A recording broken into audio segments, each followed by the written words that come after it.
Okay, so a couple of ways of loading your method feeder. The first one I'm going to show you is when I'm looking for loads of bites. I'm going to catch fish really quickly, generally when I'm fishing for fish like F1s and small stocky carp, and I want my hook bait to be visible to the fish really quickly.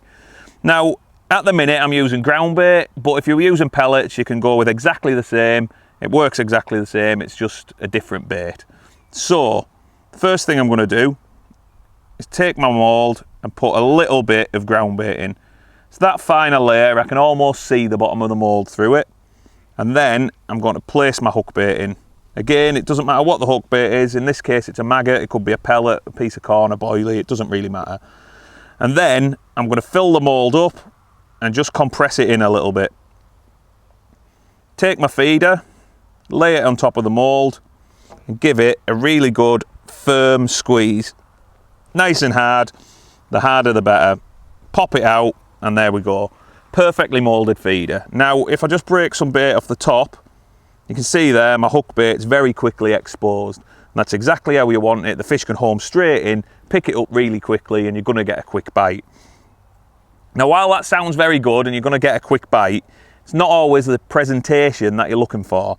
Because if you're fishing for a bigger carp, you're going to be waiting a little bit longer for a bite.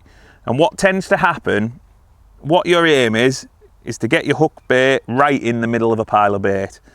By putting it on top, what can happen when you're waiting for a bite is the ball breaks down and your hook bait will fall off the side and sit at the bottom, which, although it's close to your feed, it's not right in the middle where you're looking for it to be.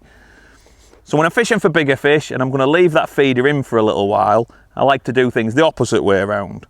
So this time I'm going to take my mould, I'm going to fill it up, press my thumb onto it, compress a little bit down, give myself a little bit of an indent there, and I'm going to place my hook bait in that little indent that I've made.